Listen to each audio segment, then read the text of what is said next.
Welcome to week 3. It's the Rams against the Arizona Cardinals. I'm Gilberto Manzano, Rams beat reporter for the OC Register LA Daily News, and always joining me here on House of Horns, Victor Corona, Victor producer. Victor, it's finally NFC West action. We're at that part of the schedule where the Rams are facing rivals. The Arizona Cardinals, they played them 3 times last year, and one of them was that ugly wild card game for the Cardinals. So maybe they're looking at this game as a revenge game. But Victor, I want to start off the show by saying we have some big news.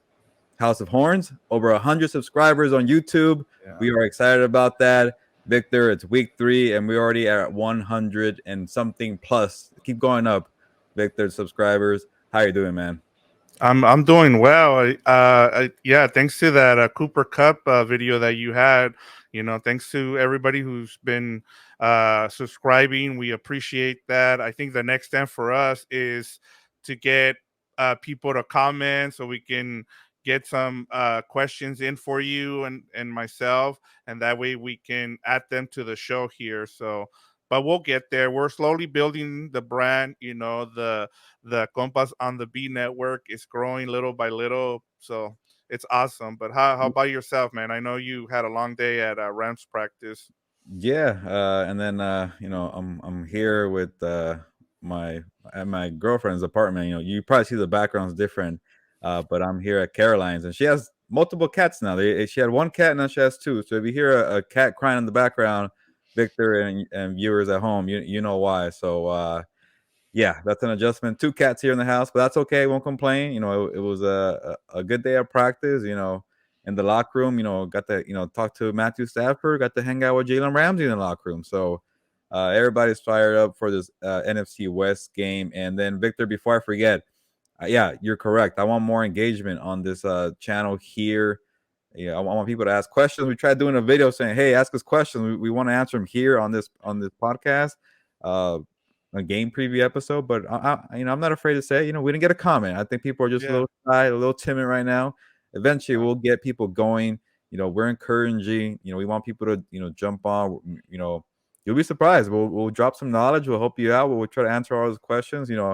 Hopefully, we'll get one. And when we get that one, Victor, we're gonna make it, pop, give it a shine, and tell that person thank you. And then eventually, it's gonna become like 50 questions, and we're gonna try to get all of them in there as much as we can as soon as possible. But Victor, I don't want to bury the biggest part of the show. We have a big time guest, a good friend of ours, an OG compa, Jose Romero. By the way, Jose goes with an M in the middle. I got to ask him what that middle M is for him. But us Mexicans, we like to have long four names. Mine's Gilberto Antonio Manzano Rodriguez. I'm sure Victor, you had a long one Mine too. is Victor Javier Corona Avena. So yes. So yeah, so I'm guessing Jose has something there, but Jose M. Romero is from the Arizona Republic. He covers the Arizona Cardinals, and he's gonna jump on in a few minutes. And I get a lot of people come on. I think I just heard the cat crying. I think a lot of people come on to watch his game preview because they want to learn about the opponent of the Rams in Week 3, or and learn more about the Rams, the team itself. But you're gonna like the stories from Jose. Jose drops a lot of good stories about how he got started in journalism, from his background to his family, to what he had to do during COVID, and to eventually become a Cardinals beat reporter. So, be patient. You're going to enjoy the story, and then eventually we'll get into the Week 3 matchup between these NFC West rivals. Yeah, no, and you want to stay and wait for the interview because he gets into some stuff about Kyler Murray that I was kind of surprised by, especially like everybody talking about how he's just into video games and stuff, and he dropped some nuggets on there about Kyler Murray that I was kind of surprised by. So yeah, you definitely want to stay tuned for that one. But before we get to the whole breaking down the Rams and Cardinals game, uh, I kind of wanted to make sure that we talked about what we have coming out or what's already come out. We had the Compas on the Beat, the big show come out yesterday. And so make sure that you're subscribed, you're following. There's some great stuff from the guys from Gilberto, from Fernando and Dan and Dago. I mean, we have so much fun on there. It's a fun show. make sure you go and you listen. It's and or watch. And same thing. If you guys have any questions, we also have a segment on there called Avocado Rolls, where we kind of get into some pop culture stuff. And anytime you want to have a comment, please let us know, and then we'll get to it. But let's get to why we're here. Give us the information today from practice. What are some of the new news and notes from practice, Gilbert? Yeah, I think what people always want to know about is Van Jefferson, the wide receiver, the third starting receiver for the Rams. It's been a little interesting. We ask every single day or every time we speak to Sean McVay about Van Jefferson, and that's because they make it seem like there's always going to be a chance that he'll practice or maybe go. He wasn't placed on IR, so we keep asking constantly. And then today, when we asked Sean McVay about Van Jefferson because it's a new week, he pretty much was like, "Yeah, I don't think he's going to practice this week," which pretty much says he won't play in Week 3 against the Cardinals. So that's already 3 games for Van Jefferson. If he misses another one, you're asking yourself, why didn't they put him on IR? What was going on? Was there a setback? Was it something you weren't expecting for Van Jefferson? So you know, it's always tricky because Van Jefferson had the surgery in I think August 1st or maybe July 31st, and they were very optimistic. Oh, he'll come back in 2 weeks, maybe a month, and it's been over that. And that's why you didn't ever want to believe some of these positivities. But then you heard Jalen Ramsey saying he has shoulder surgery in June. He's going to come back soon, which he did. So you never know with these things; they take time. Everybody's different. So that's one of the big ones. And then on the offensive line, Victor, they're now down to their third starting right guard of the season. I guess it doesn't really count with Coleman Shelton. He was forced to move right guard to back Right. up center Brian Allen. So then that created an opening there. And then Tremaine Ankrum, I'm saying his last name properly. Uh, Ankrum. Ankrum came in, and then he got hurt. He broke his ankle, out for the year. He got hurt in the first play, Victor, Right. against the Falcons. Tried to tough it out for a second play, and Stafford was telling us in the locker room, was like, "Hey, I saw Tremaine. I told him, are you okay?" And he's like, "Yeah, I'm fine," even though he knew he wasn't okay. Tried to play one more snap, and obviously he couldn't. He fell down and got carted off. So that now leaves us with Alaric Jackson. Hopefully, I'm saying Alaric's name properly, or Alaric. I got to figure it out. But they used to call him AJ. Now he wants a full name, so hopefully we were not butchering the name. But Jackson, he was a second round pick last year. He was drafted to be a guard. Doesn't have much experience. Sorry, he was drafted to be a tackle. Doesn't have much experience being a guard. Came in on short notice last week, and he was actually pretty fine. The whole unit only gave up one sack, so he did okay. And then they moved up Ode Abushi, the veteran guard who used to play for the Chargers, as just in case things go wrong again. So that's where they are with the offensive line. And then for the last note, what else is out there? Leonard Floyd has a big old knee brace, but he was practicing. He's fine. Yeah, no, Oh, saw that. David Long, he is now in the injury report. Another cornerback who has a groin injury, and that's not good for another corner to be on there because Kobe Durant has a hamstring strain. Troy Hill's an IR. That's another one I could have remembered about Yes. because that was on Tuesday. There's a bunch of injuries. We're wasting a lot of time on news and notes, but the injuries are piling up, and they're very shorthanded. Offensive line, especially in the interior, they're shorthanded at cornerback. Uh, and then I saw David Long today, I was like, okay, they're really short there. So we'll see what they do. And then in terms of other stuff, check out my story on the OC Register. I just posted a story on Daryl Henderson, uh, mentioning that Daryl Henderson's numbers are not popping, but he's been steady. He's been consistent. You're about to see the cat go by. There it goes. I was waiting for that. But Daryl Henderson, check out the story. He's been steady, and the reason why I wrote about the story, yeah, the number's not popping for Daryl Henderson, but this guy is just this is my first time talking to him. He was laid back, chill. He was like, yeah, we got wide receivers playing fullback. I'm gonna take this cat down again. We got wide receivers playing fullback. We're down to our third right guard, and so on. And he's just making it work, man. So he got a touchdown last week, and he just has this calm presence about him that when things look like they're going, I just gave you a bunch of stuff about the offense, and he just seems like a cool, chill guy. So check out the story in the OC Register. And unless I'm missing something that's not injury related in terms of news, actually, they signed Tack McKinley, former I UCLA saw that. standout, first round pick of the Falcons in 2017, to have some pass rush help. And now the cat wants to start crying.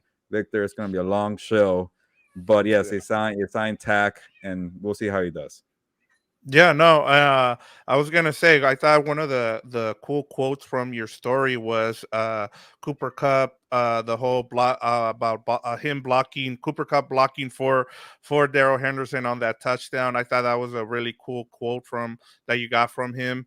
The other one that I wanted to ask you about was the whole Bryce Hopkins Oh yeah, suspension. If you can tell us about that. yeah. Next time I'm gonna start writing them down because this has been a busy uh, Tuesday and Wednesday. These news and nuggets came out, so I'll write them down for the future. But yeah, Bryson Hopkins is another one. I got you, man. Don't worry. No, that's that. Thank you, sir. This is why we're a duo. But Yeah. this is another part that I need to I need to drop the news before I give my analysis.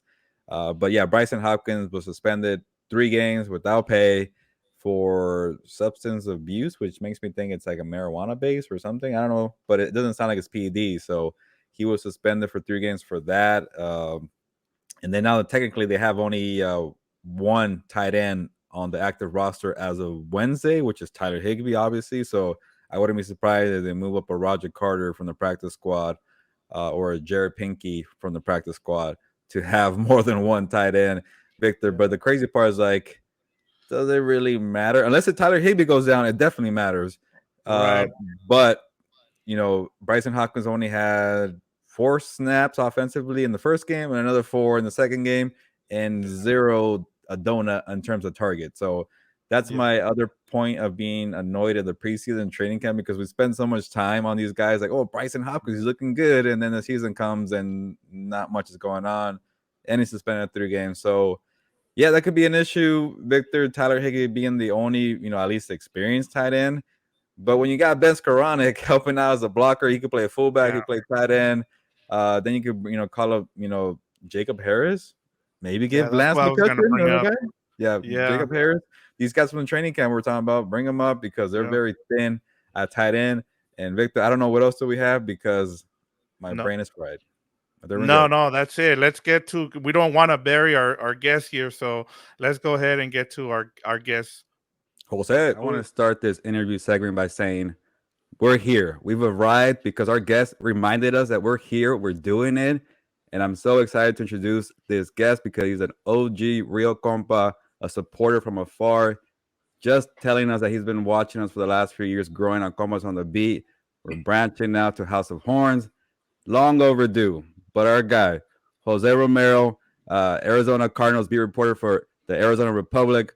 Jose, how are you doing? How's the beat treating you? Honored to be here, guys. Man, it's so crazy to think about it.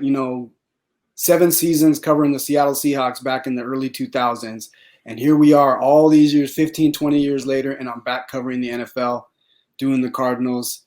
It's a long story of how I got here, but I'm sure you guys are slightly aware of it, somewhat aware. But I'm back to it, and I'm thrilled, I'm honored, and it's opportunities like this that make it all worthwhile. Man, that's awesome to hear that you're back in the NFL because for a while I kept counting on my finger. It was like how many Latino NFL beat reporters are there for a major English outlet? It's like is it me, Paul, Fernando, and I think a few people in Florida. Yeah. So I'm glad to have you, Jose. Adding to the numbers, they're small, but we're growing. But that kind of brings me to my next question because I see the Mexico jersey. I'm guessing you're excited for the World Cup. I know Victor is. So a couple questions. You said Seattle. You're in Arizona right now. Where is home for you, and where is home for the family in Mexico? And give us a couple more stops in your Yeah. journalism career that you could share too. Okay. Well, let's see. I'm very much rooted in the United States. I'm like third or fourth generation on my dad's side. My mom's side, my grandmother was born in Guadalajara, Jalisco. Family grew up in Ventura County, Oxnard, Moore Park.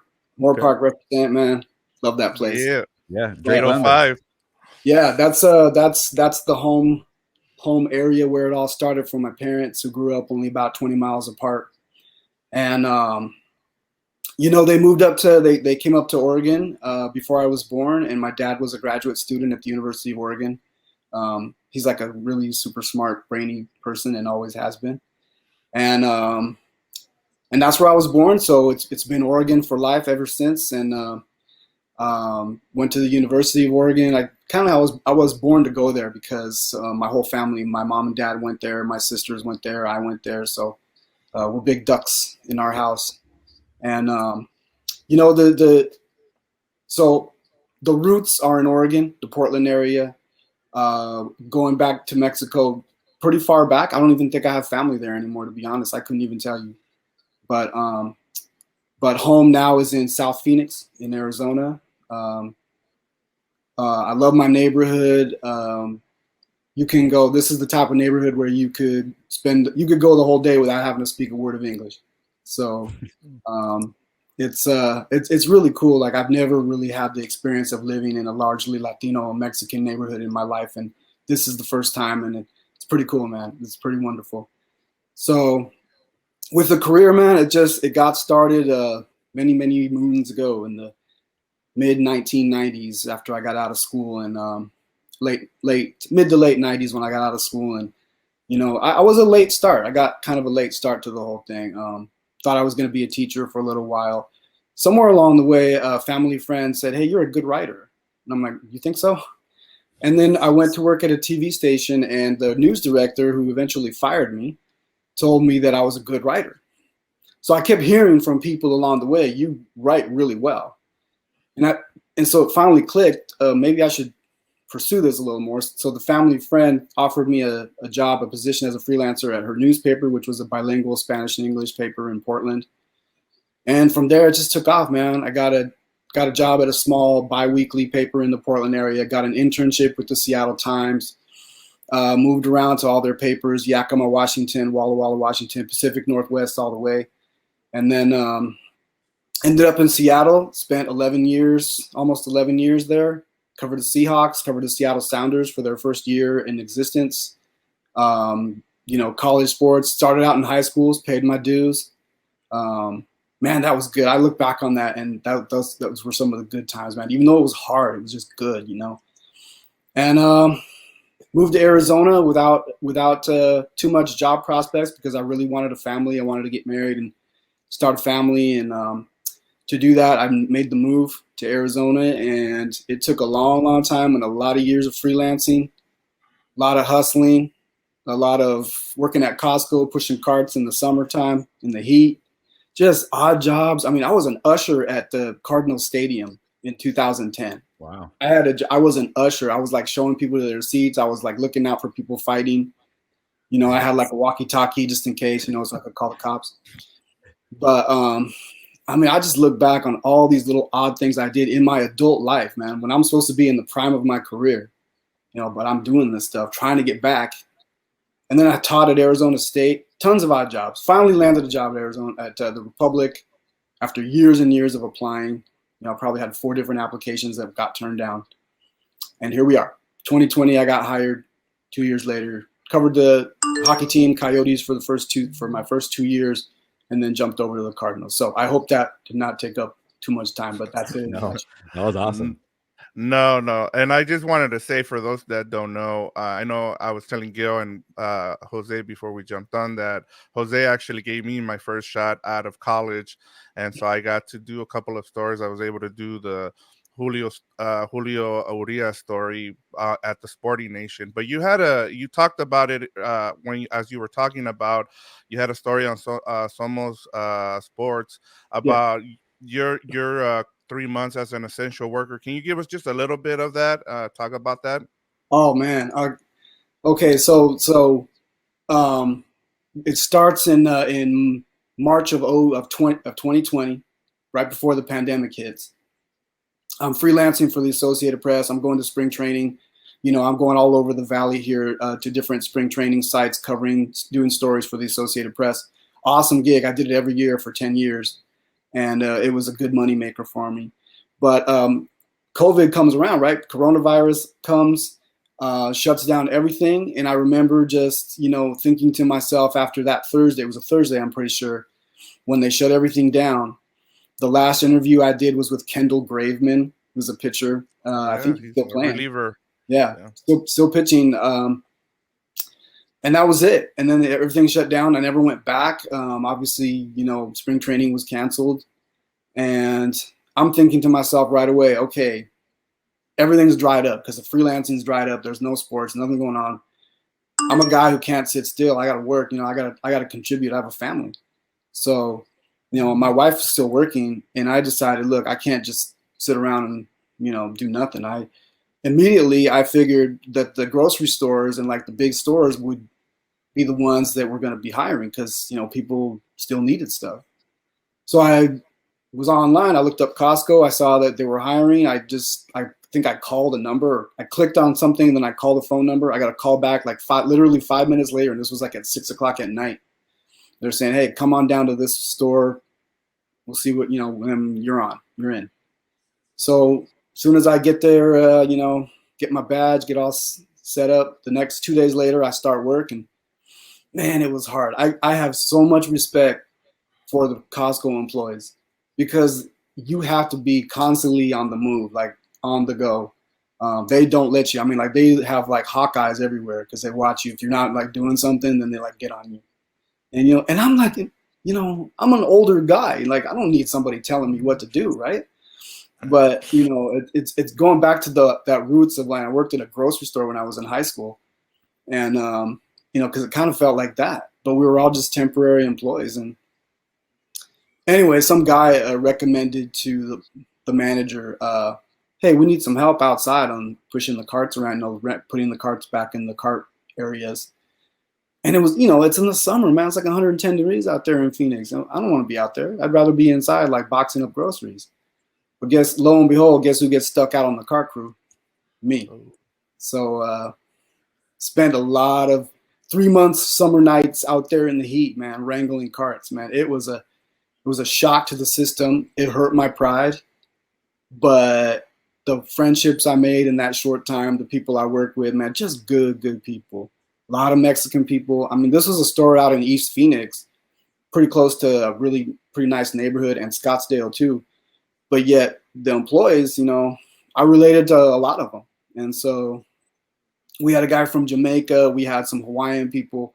It was just a great like community building thing as an experience and a great job. The job and the work was really hard, but I needed the money. We needed the money. And, then I broke my foot because I think my body just was not used to being on his feet so much. And that was the end of that. Luckily, fortunately, a couple months later, the job with the Arizona Republic came. So how about that? Nice. Wow, Jose, thank you for sharing your background. I wish the interview was pretty much based on you. I want to get to know you more and the way you've got to this point, because a lot of people have different journeys. Yourself, me, and Victor we all have our own story to tell. We all have different paths.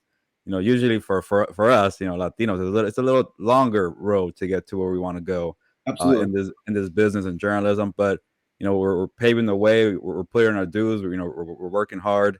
And then you reminded me, like, one of my first starts for me was I was an intern at the Arizona Republic when I was in college, and that kind of catapulted me because it put my name out there, because I was in an internship with people from Yale to Stanford to UCLA to USC, and I'm over here from Cal State Northridge competing. But I was there, rubbing elbows, doing my thing. So we need to have like a podcast about how all of us had our journey to get to where we are. But I'm glad you're at the Arizona Republic. You're doing your thing. I can only imagine how many Latinos were covering hockey when you were covering the Coyotes, Jose. I was gonna say, there you go. That's the number. One guy in Vegas. That's it. Was it Willie? Willie. Yep. Oh, okay. All right. There you go. So yeah, not many. I'm over here counting on my hand for the NFL, but imagine hockey. So, but Jose, let's get to this big NFC West showdown between the Rams and the Cardinals. And before we start breaking down this matchup, I got to ask you about the chaotic game. I'm guessing you were there in Las Vegas for the Raiders Cardinals. Yes. I think Kyler Murray is still running around the field trying to get that 2-point conversion. Jose, what was your biggest takeaway from that game? Because they were down 20-0. They come back firing. They win the game. What did you see from your point of view, and what do you remember the most from that chaotic game? Well, I have to start with there's always been a little soft spot in my heart for the Raiders. Because of the history that they have of hiring bringing in Jim Plunkett and Tom Flores and all the diversity hiring that they've done over the years, a lot of groundbreaking stuff.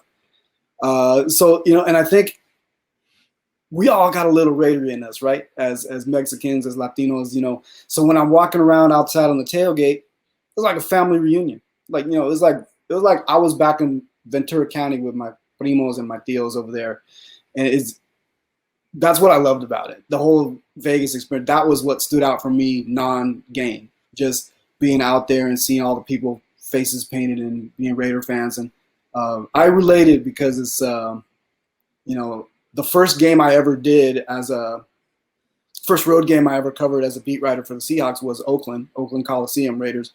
And I got off the train there at the BART station, and in the tailgate lot, they're offering me tacos and food, and you couldn't have picked nicer fans. So they get a bad rap. But anyway, long story short, we go. So the game was, they were dead in the first half. The Cardinals they looked completely deflated. The body language looked bad. They could not establish anything offensively. Kyler Murray wasn't in a good rhythm. The Raiders had a ton of energy feeding off that huge crowd. And it looked like it was over. It literally looked over at halftime. And something happened. I don't know what was said in halftime or what, but Kyler Murray came out with a whole different attitude and approach. What they really needed was they needed their defense to step up and make some stops. And when they finally started doing that in the second half, that got the offense going. They have not been able to establish the run with James Conner, who's a pretty damn good running back. And they in 2 games, he's got 51 yards total of rushing. So that's an issue. But, Kyler started hitting his receivers all over the field. And keep in mind, this is a shorthanded team. There's no DeAndre Hopkins. He's suspended. They're throwing to a guy named Greg Dortch, who was, a guy out on the bubble to make the final roster. And now he's the Forest. So, then he starts getting his good buddy Hollywood Brown involved. Zach Ertz comes back and has a big game himself. He's catching passes. So the offense is moving and guys are making plays. And there were so many near misses that they had to have. They had to have all these 2-point conversions, 2-point conversions that they had to have. I think they went for it on 4th down 3 times and got them every time. And that was the thing, man. It was just everything had to fall into place at the right timing in order for it to happen, because they scored the 2-point conversion with no time left on the clock. It was an untimed down with no time left in regulation to send the game into overtime. And how about the throw from Kyler to AJ Green for the 2-point conversion? It's like throwing a needle through a haystack. The only Kyler makes that throw in that place. And he really came of age as a leader, I think, in that game. Ever since he signed the big contract extension, I think he's taken on more of like a leadership role, some guy who's more accountable, who's willing now to step forward and be vocal, and definitely been out there more in the community, I would say, and on the field, just really being a different sort of person. And I really believe that the contract has allowed for that. He realizes he's making big money. There's a lot of pressure on him. And so he wants to show, look, I can handle this and I can lead my team and I can carry my team if I have to. And that's exactly what he did. Jose. Oh, go ahead. I was going to say, my next question was going to be, how has he been since the whole contract with the contract and the mess with the, too many video games, watch more film. So it's been a lot going on with Kyler, but you answered my question. So I was going to sorry for cutting you off, Victor, but that was my thing. Like, is he a guy? Does it feel like a franchise quarterback? And it seems like that game was like, okay, this is what the guy they paid for. So, yeah. Victor, I'll let you take it away because Jose, you answered my question. Yeah, no, Jose, I was just gonna ask. I know they looked terrible the first 6 quarters. So, and Clint Kingsbury and the GM have contract extensions, so they're not on the hot seat. But how does the fan base feel about the people up top and the head coach? I think that's a great question. I think there's a mixed reaction there. I think there's a lot of people who, criticize the general manager Steve Keim for the draft, for his draft history. A couple of guys have panned out. A lot of guys haven't. And in some cases, guys that they have drafted and tried to develop, they haven't really used them the right way. You've got a guy in Isaiah Simmons, for example, who is in his third year. He was a first-round pick, and they really haven't found a definitive position for him. So the defensive coordinator, Vance Joseph, labeled him a star backer. And what's that, right? A linebacker who's a star, I guess. But so this is a guy who's super athletic, super talented, but they just have not been able to find a specific place for him. And some of that falls on the general manager, for drafting guys who maybe need better type of development. And so there's criticism out there for sure. This is a pretty passionate fan base over here, as it is in every NFL city, right? But with this team, I mean, this town is a Cardinals town. Now the Suns have been going great for the last couple of years, but the Arizona Cardinals get all the clicks, all the talk on the radio, and then you look at the coach, Cliff Kingsbury. Came in here without a winning record in college, and yet there was a belief that a young guy like that could guide this team to take this team to newer heights. Pretty successful. He's got a history of being really good in the beginning of seasons, but in the second half of seasons, his teams falter. So there's always that degree of, obviously we want our team to do great, but the fans also are skeptical because they're just waiting for something, for the other shoe to drop and then something negative to happen. And it looked like that was going to be it when, people were pretty up in arms about that week 1 game against Kansas City where they just got blown out on both sides of the ball. But what a difference a week can make when you come back and win. Yeah, Gilbert, I think Jose's reading our rundown. I was gonna ask him about Isaiah Simmons, but he answered the question, so I'll let you have the next question. A guess is good when he's already ahead of us. So he's being efficient. I love it. So I guess I'll take it away for this one. Jose, how about the rest of the defense? Because we were very curious about Isaiah Simmons. Maybe you could answer a little bit about that because he rarely plays, but then he had that big hit on Hunter Renfrow. But overall, this defense, how's it looking? Is J.J. Watt still J.J. Watt? I haven't really paid attention too much for this year because he was injured last year. So does he look like the same dude? And then the other thing about it, the Rams are so banged up on the offensive line. They're down to like their third string guard. Their center won't be around. Their left tackle is dealing with a sprained MCL. So can this front get some pressure on Matthew Stafford? Because when you get pressure on Stafford, usually things go well for the other team. Well, that's the thing. We haven't really seen it. We haven't seen. Well, first of all, JJ didn't play in the first game, calf injury. Then he plays. He was kind of on a pitch count in this last game, but I think second or third play of the game, he got a sack on Derek Carr. So there's been a flash of yes, JJ Watt is back to JJ Watt. But I think the Cardinals might have to sort of accept the fact that he's just not who he once was, and they have really kind of put it on the shoulders of some younger pass rushers to step their game up. Guys like Victor Dimukeji and some of the other outside linebackers. Dennis Gardeck, who's kind of just an animal out there. When he gets going, he can really make a difference. But with Isaiah Simmons, he played in that first game extensively, played the whole game or most of it. And he was the guy with the green dot on the back of his helmet. He was the communications guy. All of a sudden, that's gone. It's moved over to a different linebacker. His playing time diminished. So there must have been something between week 1 and week 2 where they realized this guy's just not ready. And that's a big deal. That speaks to, has he ever been ready? So immensely talented, but there has to be there was definitely a big change there. I think Simmons took it really well, because he ended up making that big play like you guys talked about on Hunter Renfrow. But I think the defense has a lot of questions to be answered, and we're not even talking about a pass rush. We've got a cornerback situation where they were super shorthanded there, and the safeties, of course, Budda Baker, Jalen Thompson are two of the best in the league.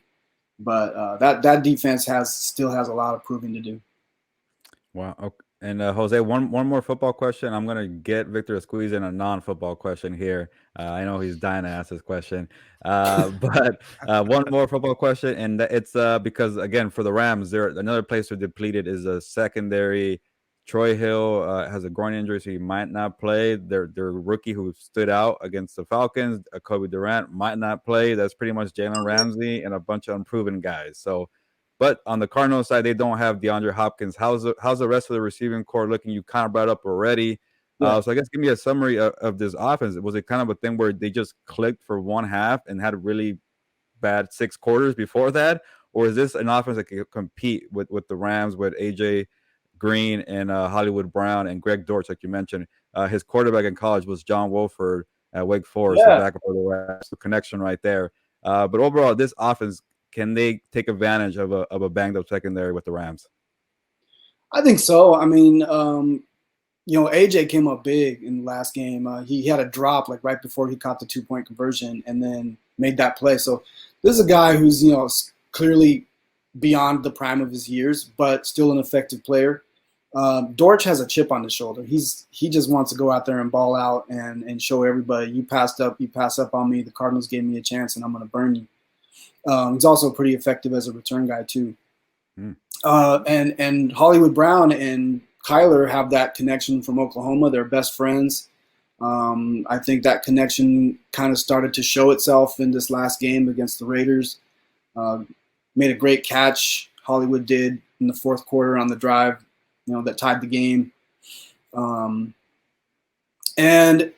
what they need to do is they need to start taking some deeper shots down the field against that secondary, because it's been a lot of just 6 short passes, stuff to the sideline, maybe stuff over the middle, kind of safety checks. But I think they need to start trying to airing it out if they feel like they have an advantage over that secondary, and kind of put them to the test, because you have guys with that kind of speed as Dortch and Hollywood Brown. Take advantage of it. Fly down the field and throw them a ball. No, Jose, my last question has nothing to do with football. I just wanted to know, is this the best Dodgers team you've seen since you've been following sports? I mean, it's got to be, man. I mean, it has to be. I watch them a lot, and it just seems like there's not much of a weakness. I worry about Craig Kimbrell. I worry about the back end there, the bullpen, but man, everybody in between the starters and Craig Kimbrell, I mean, that's, they lock it down, and I'm really excited about it just seems like it's somebody different every night, and it seems like there's really no weakness in the batting order. And these guys aren't like big names, right? There's not a ton of big. You got Mookie, obviously. You got Freddie Freeman. But outside of those guys, there's not a ton of big name, Trey Turner, but he's kind of a quiet guy. So it's pretty exciting. It's pretty fun to watch them go about their business. I mean, the games, it's like I expect to win almost every night. And I hope they make a good run. It'll be a lot of fun. It would be nice to see them do it in a full season, so nobody can ever discredit them for winning in 2020. Jose, you're going to be busy this fall between the NFL, Dodgers in the postseason, the World Cup. Yeah. I don't know how you're going to handle it, man, but it was good to have you on this show, hearing your story from being in the 805, Moore Park, Oxnard, Fernando Vargas from the 805. I'm a boxing guy, so I know the connection. All the way to Oregon, to Seattle, to Phoenix, man. I appreciate your insight and giving us your background and putting in the grind in Costco. You're setting an example for us, for people who are trying to make it and push, that it doesn't matter, how long it's been or what age or what comes your way. You can still be an NFL beat reporter for the Arizona Republic. Jose Romero, thank you for coming on the show. Appreciate you guys, man. This was awesome. Best of luck. Keep going.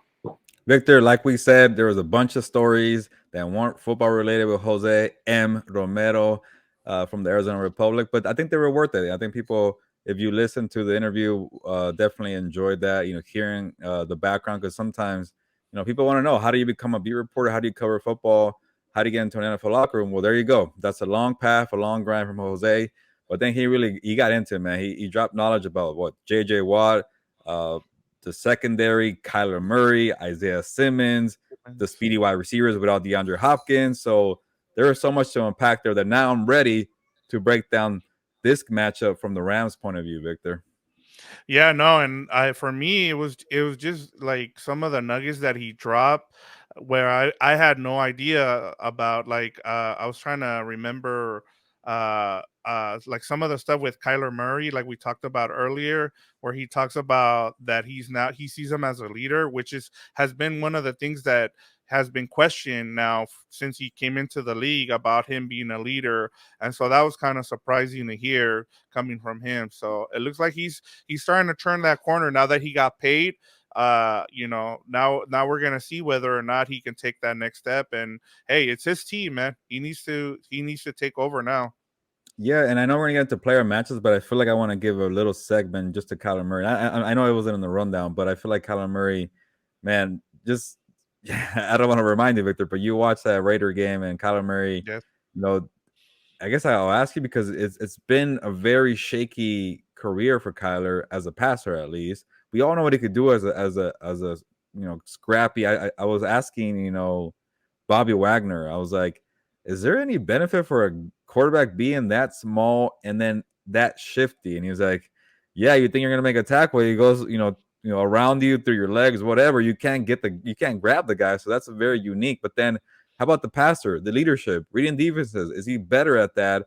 And Victor, I guess I'll ask you this because you watched the game closely. I got to break down the film still on last week because it seemed like last week was like, oh, that's the guy we paid. That's a franchise quarterback right there.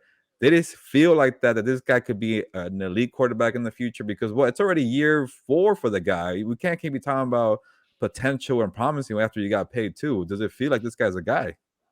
No, yeah, it does. He's not the problem with the team. Like you can he put Kyler Murray put the team on his back, and he's the reason why they won that game. I mean, part of it was the Raiders playing some like zone defense, and they that kind of led them to get back into that game.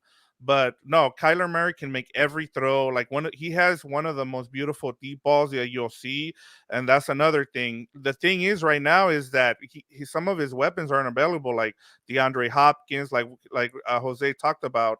They got a guy named Dortch. We don't. Greg, They got AJ Green. And then we don't know if Hollywood Brown's gonna play. He didn't practice, I think, today. At least I saw him not practice because I have him on a fantasy team, and he came up on an update there that he hadn't practiced. So and then Zach Ertz has been a revelation there with the Cardinals because when he was with the Eagles, people thought his career was done, but they had Goddard over there. So, but he's been good. He's been a good option for him. The offensive line is kind of shaky there too. They have the former Raider Hudson, and outside of that that's where I think the Rams are going to probably take advantage of is through that on that off against that offensive line. So, but in terms Victor, of what you yes. real quick, I'll just answer your question. I'm looking at the injury report right now. Marquise Hollywood Brown was just a rest day, so he's fine. Oh, okay. Oh, there you go. So he'll have his complement of receivers, except for DeAndre Hopkins, who's suspended for the first 6 games. So we'll see. It'll be interesting. It'll be interesting to see how good they play if they're able to take the momentum. Like they say, like in baseball, like the momentum is the next day's pitcher. Here is, can Kyler Murray continue to do what he did against the Raiders in the second half, because he's going to have to carry this team now because there's not a lot of talent outside of Kyler Murray.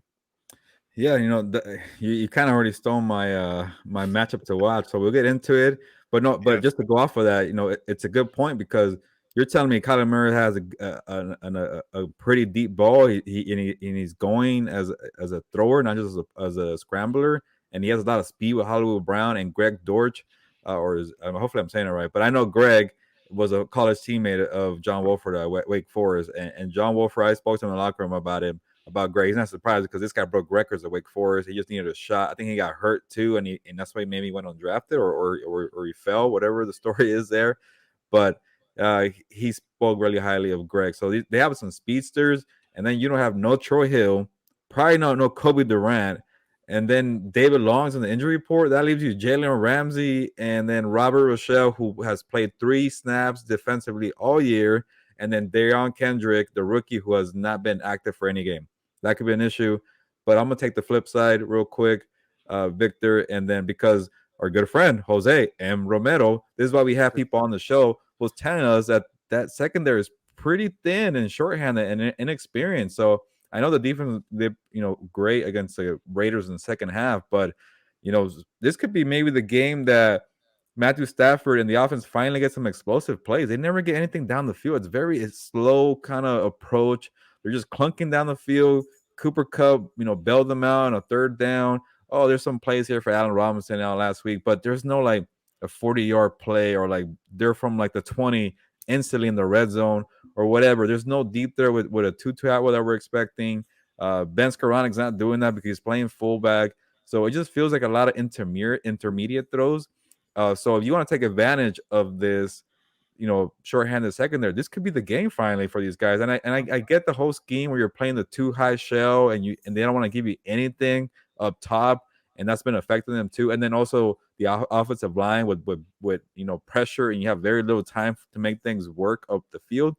All right, enough with the excuses, enough with the injuries, enough with the too high shell. Make some plays on the field. That is my matchup to watch here. Matthew Stafford, Allen Robinson, Cooper Kupp against his secondary of the Cardinals. Man, you led me right into what I wanted to talk about. Perfect. So this is awesome. So one of the things I noticed from the Cardinals is in the first game they blitz a lot There against we the go. Chiefs, right? And so they got killed. And one of the reasons I wanted to ask Jose M. Romero about Isaiah Simmons was because he played most of that game and he got killed by Travis Kelce, right?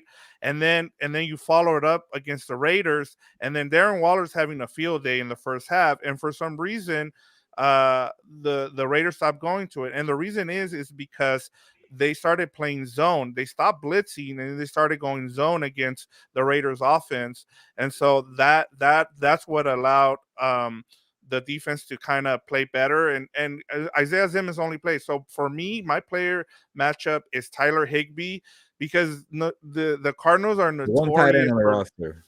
yes for letting tight ends have big days against them. We saw it with Travis Kelce, we saw it with Darren Waller, and this goes back a few years now with Arizona. So that's it's going to be Tyler Higbee going up against, as Jose and Romero called it, the star backers, Yeah, whatever that yeah, means, as he said. yeah. So So that now you got me thinking for like I'm gonna do a different one for our show here, but on those who register for my we're gonna actually call it something different this week, but it's gonna be Rams at Cardinals matchups, TV information, and predictions. There's a fantasy sleeper section, and I've been pretty well there. I think I might throw Tyler Higbee there because of you, Victor. I might steal that one from you. We'll see. well, stay tuned because he's going to be at Again, my fantasy there guys. you go. So Okay, okay. there you go. But it sounds Let's like a good one. Yes, let's get to our X factor for this game. Who are you going with? Yeah. Well, how about we start with this? I'm always, maybe it's me being a little slow, but can you define X Factor? What is it? Is it kind of like a sleeper? Okay. Is it somebody we're not thinking about? Yes. So for X Factor, you want a player that's not a big name like Stafford, like Jalen Ramsey, Aaron Donald. Last week, I went with the receiver Allen Robinson because he was coming off like not getting any targets. He only had 2 in the first game, so that's why I went with Allen Robinson. So it's Gotcha. up to you. It's somebody who's gonna, like, no one is expecting to have a big day. Like last week, it was Kobe Durant who had a big Yeah, day. yeah, that's a good Yeah. one. So who is your X factor? Yeah, I'm not ready to go on the offense because it just feels like it's gonna be Allen Robinson and Cooper Kupp. I don't trust the other guys. I'm not gonna trust the Cam Akers yet either. The offensive line is very thin. So I'm gonna go defense, Victor. Again, I know probably know Kobe Durant. He was great last week, man. I think they really found something in that guy. We'll see if he comes back. But I'm gonna go defense, and I'm gonna go somebody who's being forgotten because he's playing next to Bobby Wagner. I'm going with the other inside linebacker, second-year player, Ernest Jones.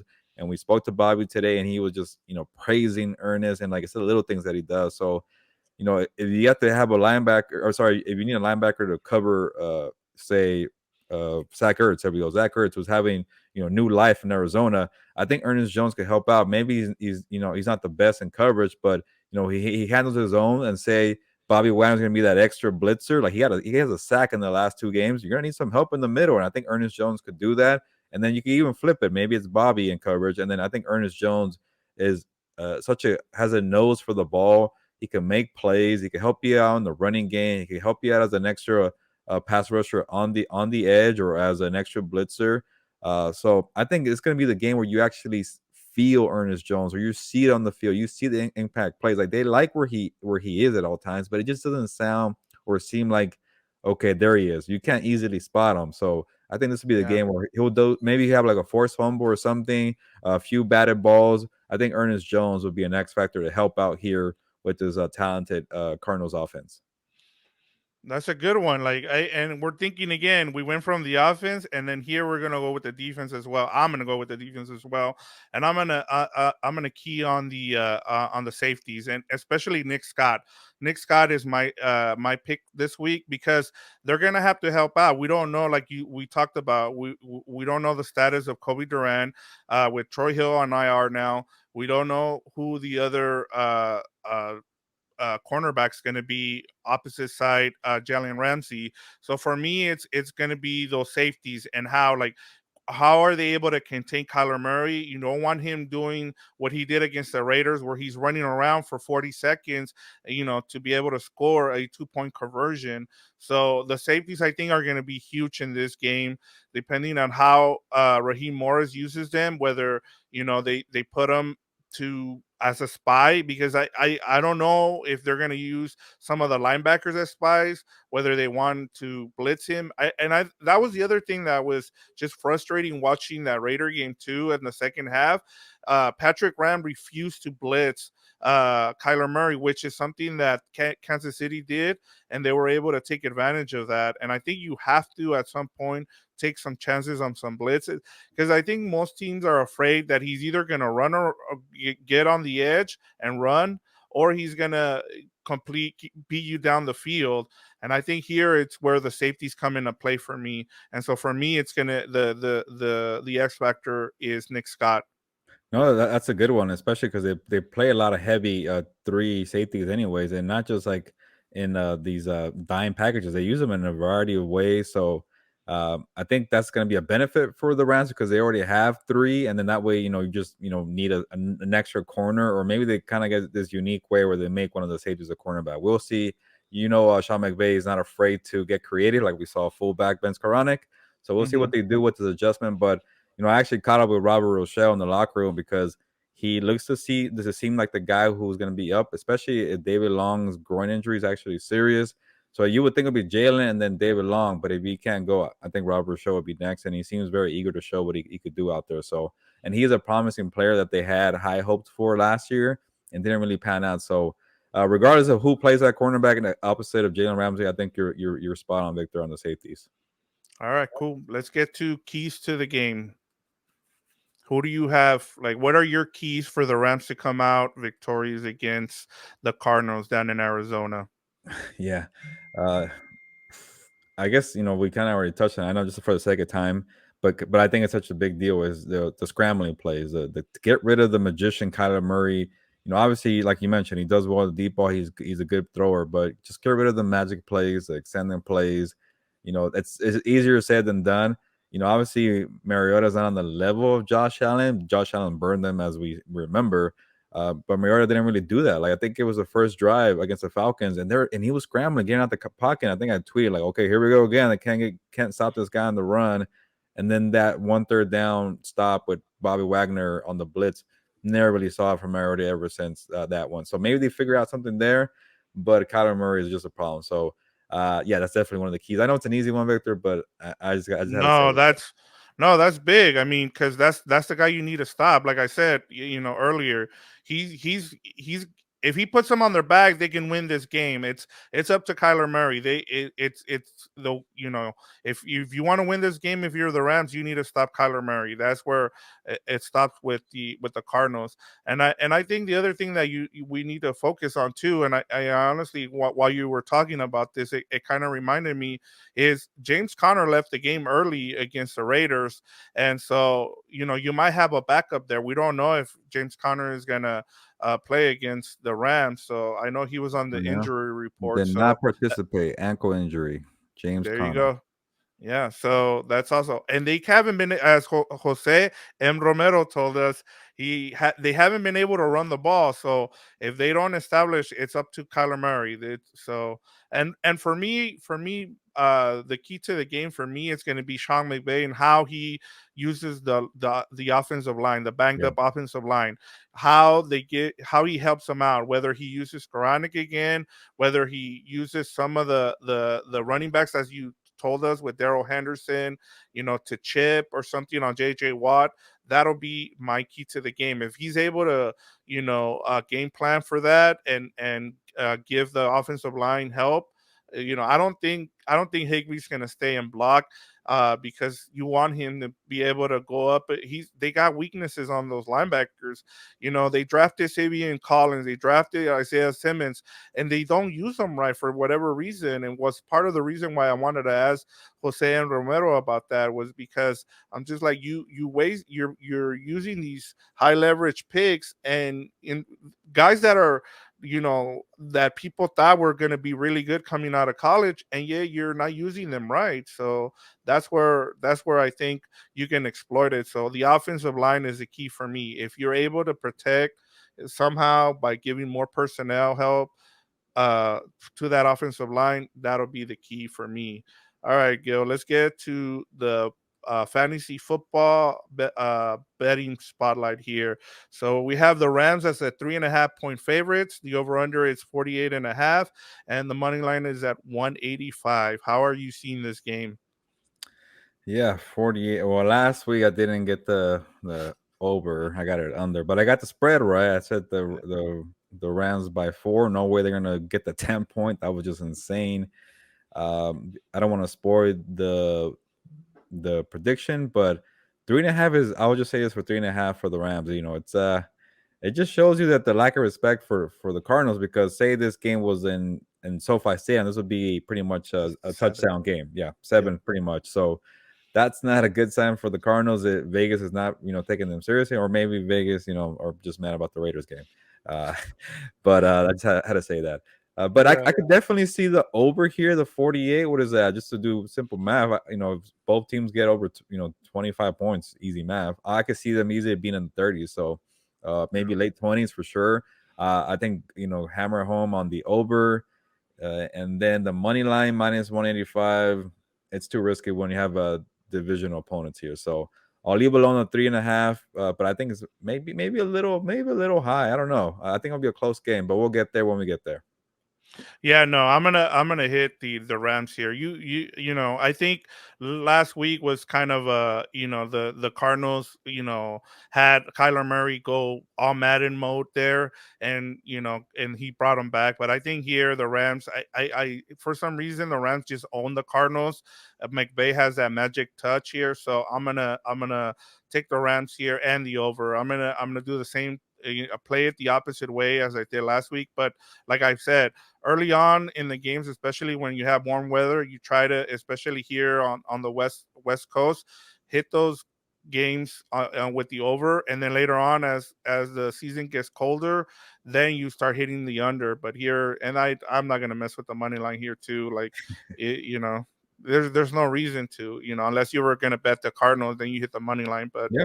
yeah, yeah. All right. Give me one player from the Rams that you want the Rams fans to focus on this week.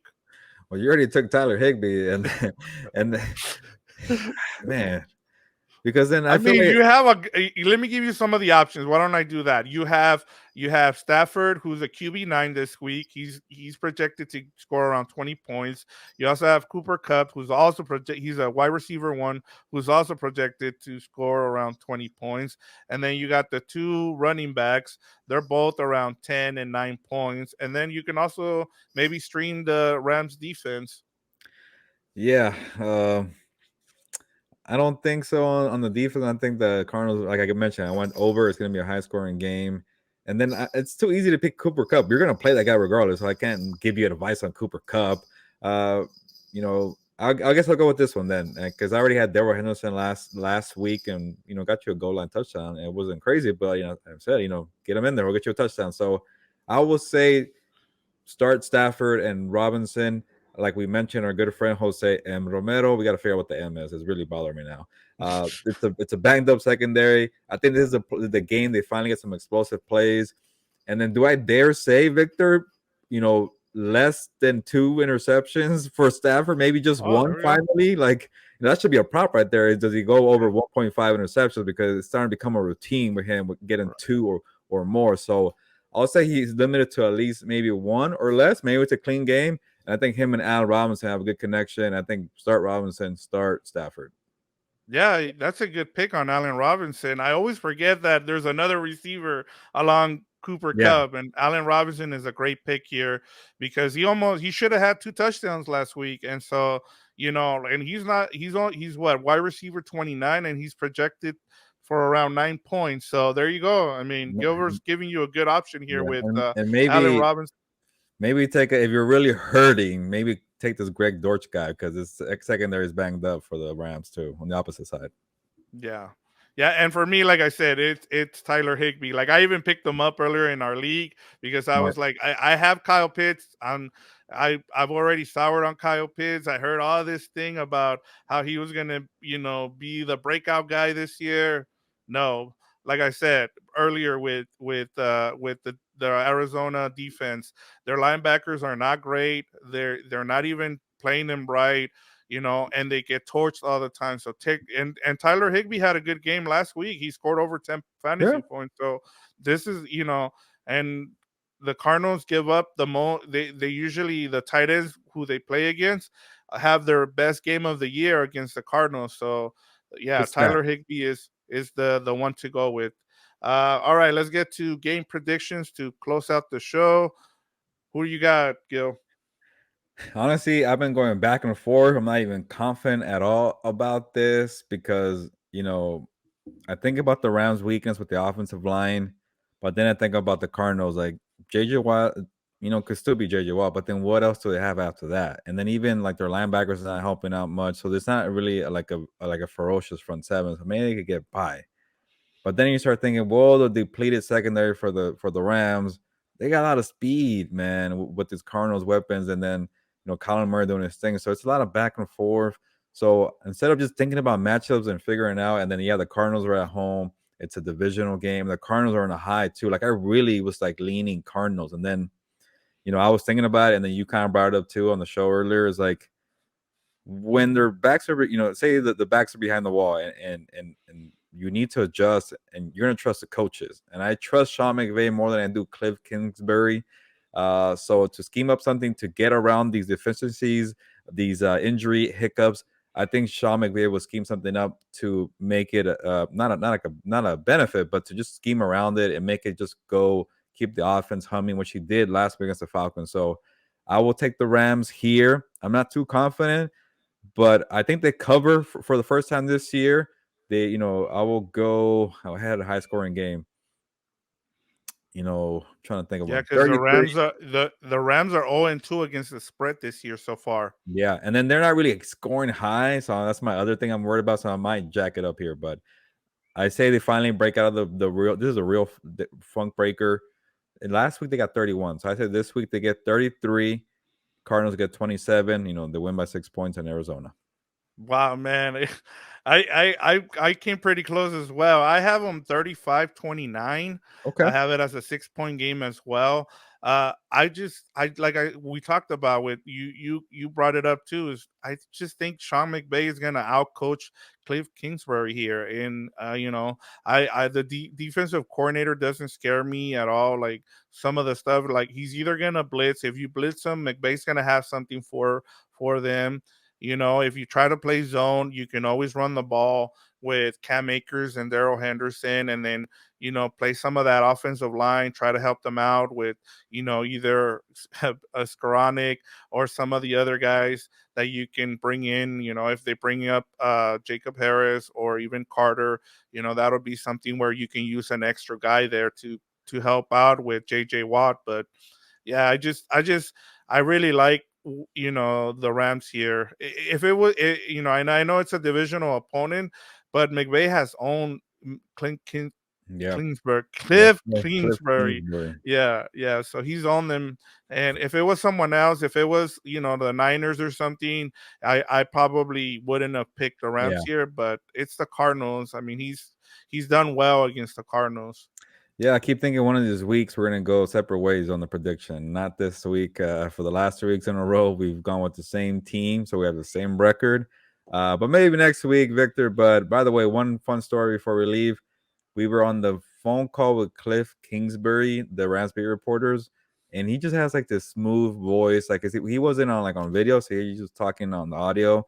And every time everybody said, "Thank you, Cliff, for answering my questions," like, yes, sir. Like every time, yes, sir. Like a smooth guy, like Ryan Gosling out there. So something about him, man. He just makes you like, oh, this guy's cool, So it was cool to talk to him.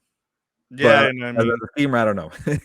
yeah. Aren't you guys as a B reporters 3 for 3? Like you guys have been able to talk to the opposing because it Yeah. doesn't. I mean, they don't have to, right? Yeah. So shout out to Gary Klein of the LA Times and Jordan Rodriguez for pushing people to talk to us. They do a good job with that. So we're 3 for 3. And then the tough one will be Kyle Shanahan next week. I don't know if he talks, so we'll see if we run out of Yeah. Just the don't streak ask them ends about there. the injury. Yeah. We won't ask about Jimmy and Trey Lance. But Victor, anything else we got? I think it was a fun show. I know we got a little long today, but I thought it was a good show with Jose. Story time. We broke down the game. You got to see the new cat in the background here if you're watching. Yeah. So a lot going on in this episode of was it week 3? There we go. Week Cardinals and 3. the Rams. Yeah, no, just subscribe. We got a lot of stuff here on, Compas on the B network, House of Horns. Subscribe, give us, give us the 5 stars, comment, please send us questions. We wanna there might be something there might be a giveaway coming soon. So please stay tuned. We also have What's Up Bolts with Fernando Ramirez and his brother Dan and Dago. They break down the Chargers. And then we also have Combat Compas. Who did you guys have, Gilbert? We had Sebastian Fundura. He is a rising junior middleweight, and this cat's gonna get in the way again. He is a rising boxer who's on the show on Combat Compass. He fights at October 8th at the Dignity Health Sports Park in Carson. So yeah, we're busy with boxing, we're busy with football, and subscribe to other channels: Combat Compass, Compass on the Beat, What's Up Boats, House of Horns. I'm ready. All right, there you go. Wrap it up, Gilbert. On that note, before this cat gets crazy again, ya nos vamos, pues vámonos.